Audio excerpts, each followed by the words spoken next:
맞습니다. 제가 이 자리에 선 이유는 정말 간단합니다. 정치를 외면한 대가는 가장 저질스러운 인간들에게 지배당한다는 것이다. 저는 그것이 싫어 이 자리에 나와 목소리를 내게 되었습니다. 시작하기에 앞서 구호 외치고 시작하겠습니다.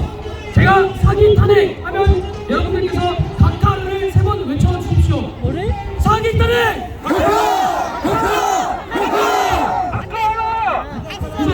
국민 노래가 있겠습니다. 저기 태극기 있잖아 그냥. 있어. 여기 조그만한 거. 이거. 여기 태극기를 바라봐 주시면 감사하겠습니다. 가운데.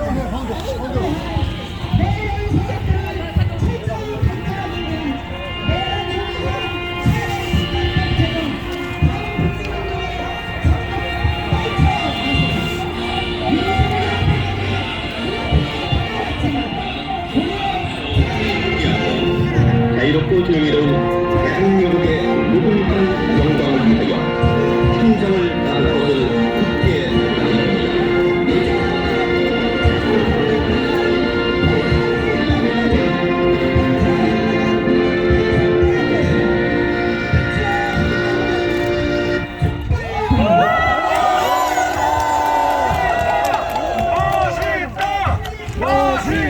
그리고 수호천을 후보 영역에 대한 분명히 있겠습니다.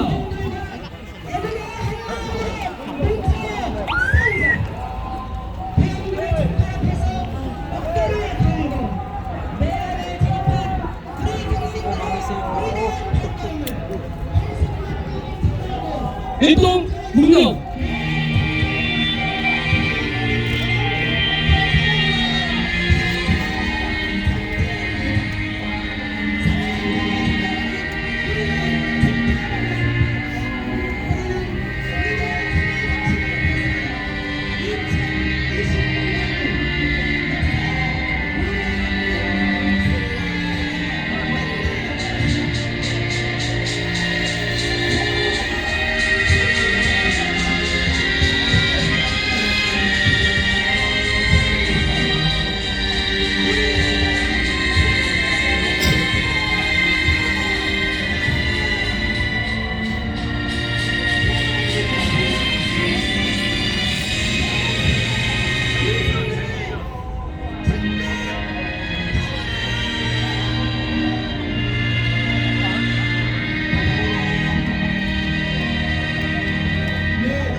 다음으로는 애국가 시청 있겠습니다.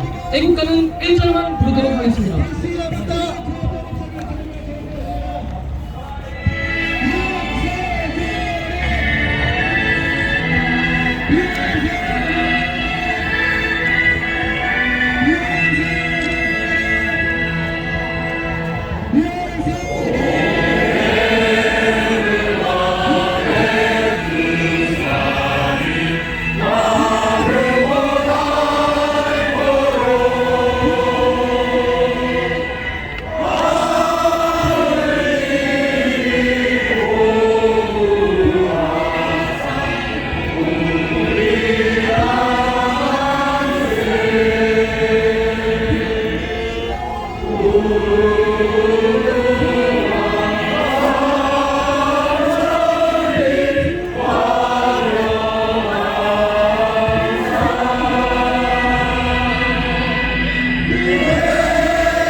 충남대학교 탄핵 반대 시국선언 전원문을 낭독하도록 하겠습니다.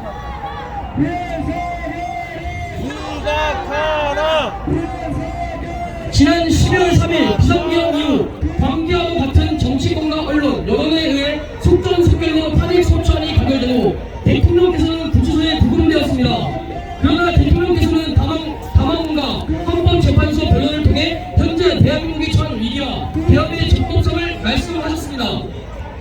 이에 우리는 지성민으로서 자유 대한민국의 국민으로서 의문을 품지 않을 수 없었던 것입니다.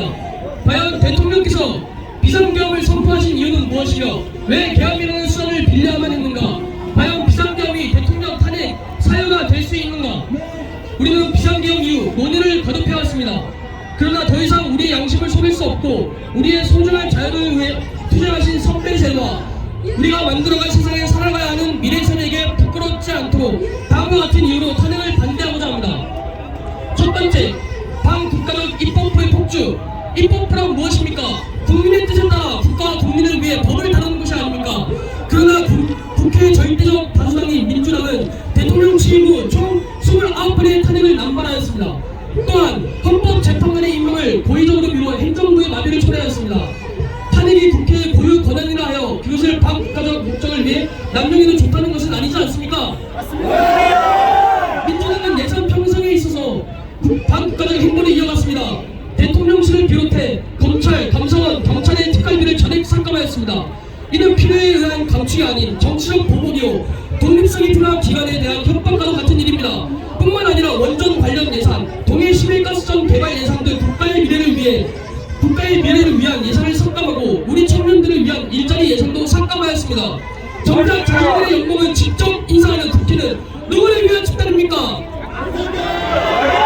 당 대표의 사법 리스크를 회피하기 위해 공직선거법 개정까지 시도하는 민주당이야말로 이재명 대표 한 사람만을 위한 사조직에 불과한 것 아니겠습니까?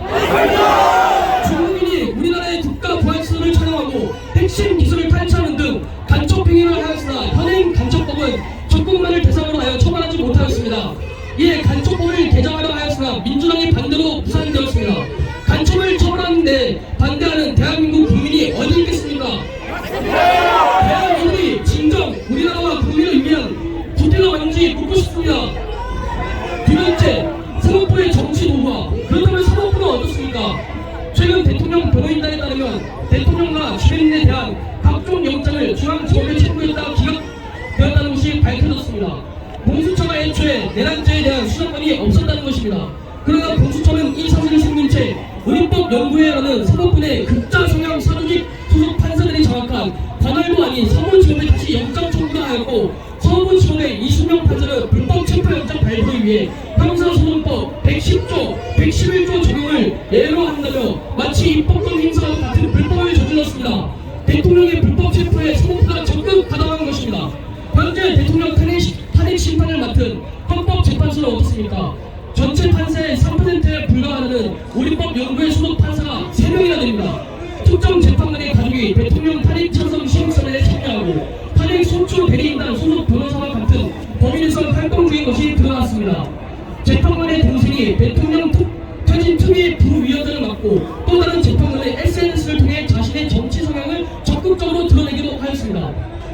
재판 과정에서도 대통령 측의 증인 신청을 다수 기각하고 증거 능력이 없는 검찰 신문 조서를 인용하는 등 공정성 문제가 심각한 상황입니다. 오죽하면 어느 국가기관보다도 국민 신뢰가 중요한 헌법재판소에 대해 국민 40% 이상이 신뢰하지 못한다는 설문조사 결과가 나왔겠습니까? 헌법재판소는 법과 양심에 따라 판결하십시오.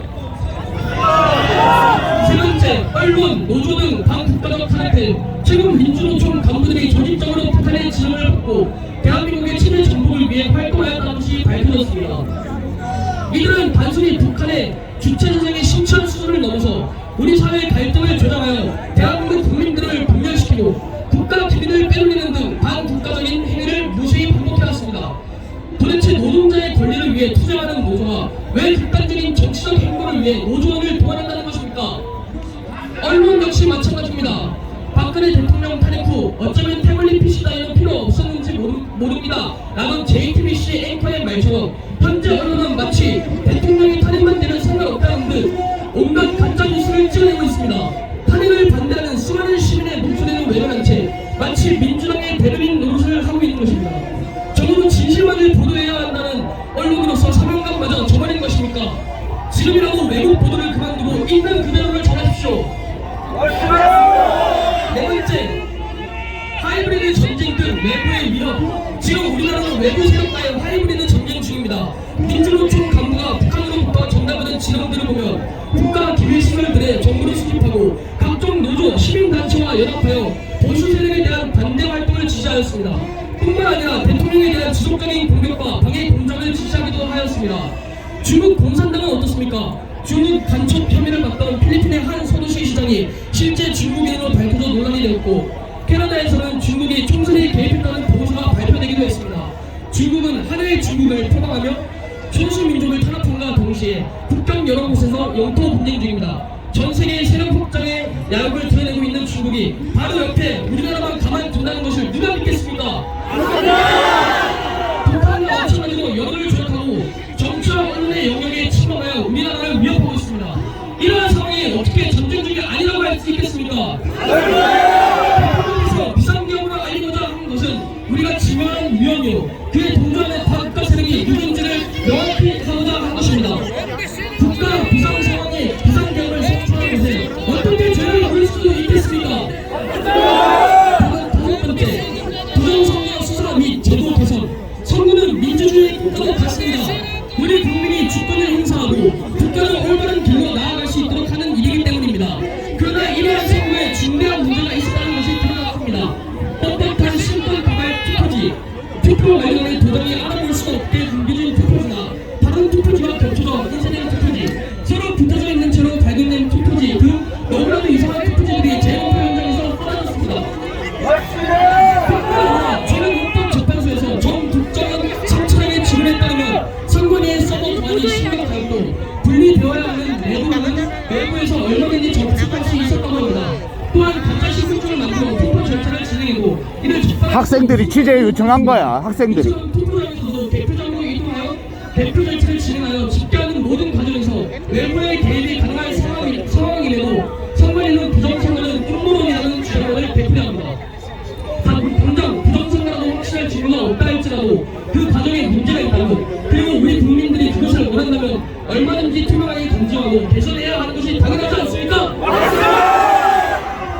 정상 선거가 무엇인지 제시하지 못하고 증거의 편제에도 불구하고 원고측에서 입증 책임을 지배하고 고의적으로 재판을 지연하는 등 재판 과정에는 문제가 많았습니다. 대법관이 선관위원장을 경직하는데 이러한 구조적 문제가 있음에도 재판 결과니 모두 수용해야 한다는 것입니까? 선관위의 해명을 요구하니 민주당이 반박하는 현 상황을 납득할 수 없습니다. 강제받지 않는 권력은 반드시 부패합니다. 우리는 자랑스러운 대한민국의 국민으로서 모든 부정 부패를 감시하고 척결해야 할 의무가 있습니다. 다양성을 존중하지 않는 반민주적인 집단과 타협하지도 않을 것입니다. 이에 우리는 윤석열 대통령 탄핵에 반대하며 다음과 같이 선언합니다. 제가 선창하고 마지막 말을 같이 따라해 주시면 감사하겠습니다. 1. 네, 세 번 따라해 주시면 감사하겠습니다. 1. 입법 폭주 거대 야당과 여당 내 동조 세력의 반국가적 행태를 규탄한다. 2. 정치 도구화된 사법부와 편향적인 헌법재판소를 규탄한다. 3. 대한민국 최대 전복을 꾀하는 민주노총과 이에 동조하는 언론을 규탄한다. 4. 부정선거 의혹을 철저히 검증하고 당일 투표 및 수개표 등 선거 제도를 개선하라. 5. 불법으로 구속한 대통령을 즉각 석방하고 적법 절차를 준수하라. 자, 그 다음으로 대전에서 하시는 분 많으시네요. 이제 충남대학교 재학생 및 졸업생들의 영상을 보도록 하겠습니다. 첫 번째로 행정학부 2학번 이성원님의 공상 세력의 위협과 자유의 소중함이라는 내용으로 연설하겠습니다.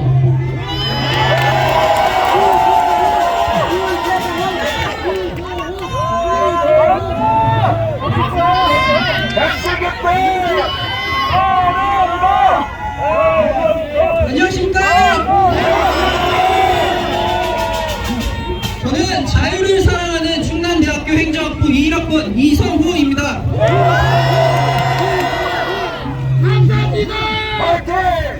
여러분, 저는 공산주의가 싫습니다. 이것은 단순히 우리의 주적인 북한이 공산주의를 표방하고 있기 때문만이 아닙니다. 제가 공산주의를 싫어하는 진짜 이유는 그것이 우리의 자유와 주권을 빼앗고자 하는 독재 세력의 수단에 불과하기 때문입니다. 오늘은 유튜브에서 저는 지난 대선 당시 이재명 후보를 지지하는 한 여학생의 연설을 보았습니다. 그 내용은 매우 충격적이었습니다. 그 학생은 하고 싶은 것이 많지만 가진 것이 없어 아르바이트를 해야 하는 현실을 비관하며 일하지 않아도 생계를 보장해준다는 이유만으로 이재명 후보를 지지하였습니다. 여러분께 묻고 싶습니다. 하고 싶은 것이 있다면 일을 하고, 일을 해도 부족하다면 소비를 줄여야 하는 것이 자본주의의 상식 아닙니까?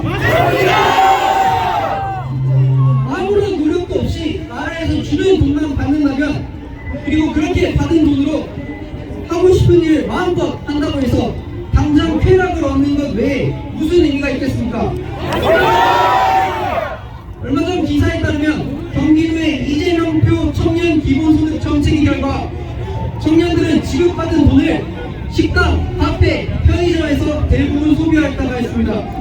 쉽게 들어온 돈이 쉽게 나간다 라는 말이 있듯이 공짜로 받은 돈은 결국 별 의미 없이 지출된 것입니다. 청춘을 예찬하는 수많은 명언들이 있듯이 청년이란 그 자체로 아름다운 것 아니겠습니까?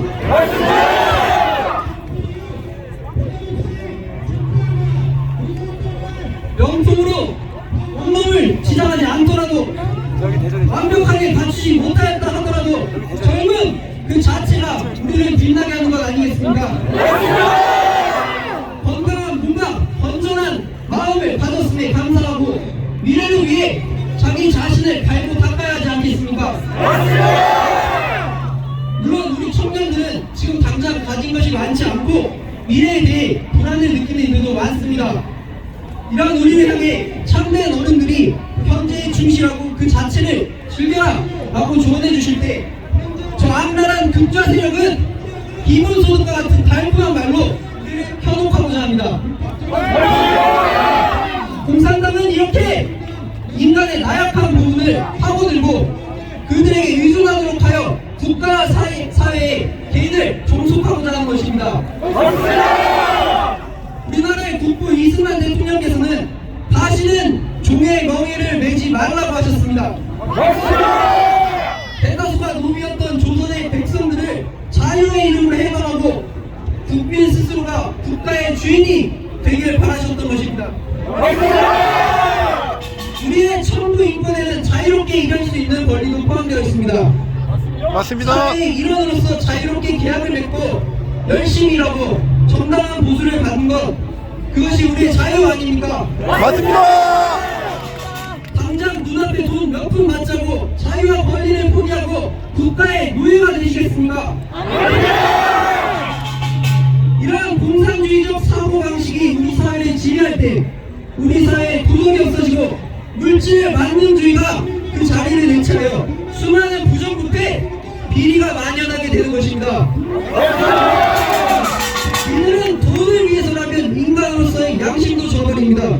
이러한 자신들이 현실적인 인간이고 그 상황에서는 누구라도 그렇게 행동했을 것이라고 비열한 변명을 늘어놓습니다. 이것은 법을 지키고 양심을 지키는 사람들은 바보 취급하는 건 아닙니까?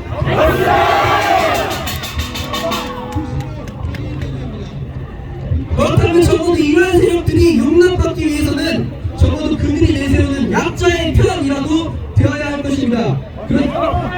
그렇지만 민주당은 어떻습니까? 그들은 언제나 약자의 편을 내세우면서 약자를 이용하기만 합니다.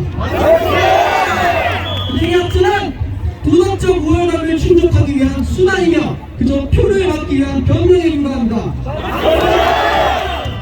그들에 대한 비판을 막기 위한 방패에 불과합니다. 그들은 중산층을 없애고 계층 간 사다리를 걷어차려고 합니다.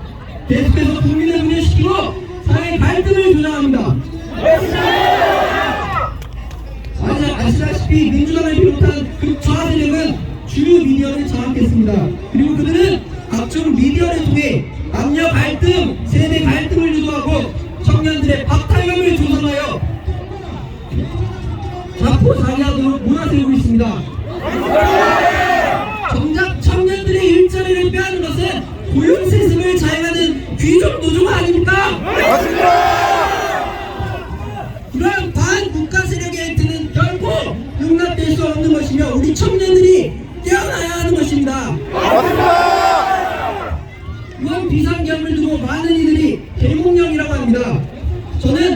대통령의 계명령이 단순히 우리나라의 위협을 국민에게 알리는 것에 그치는 것이 아니라고 생각합니다. 우리는 이번 계명령을 통해 너무나도 당연하게 누렸기에 잊고 살았던 우리 자유의 소중함을 깨달았고 스스로가 주권자임을 알고 자신의 삶과 우리나라에 대한 주인의식을 갖게 되었습니다. 저는 대통령께서 반드시 돌아오실 거라고 믿고 있습니다. 맞습니다. 그리고 그때가 오면 우리는 두 번 다시 반국가 세력에게 우리나라를 빼앗기지 않을 것입니다. 정의와 양심이 살아 숨쉬는 사회, 누가 시키지 않아도 나라 곳곳에서 자신이 맡은 바에 따라 충실한 자랑스러운 우리 국민,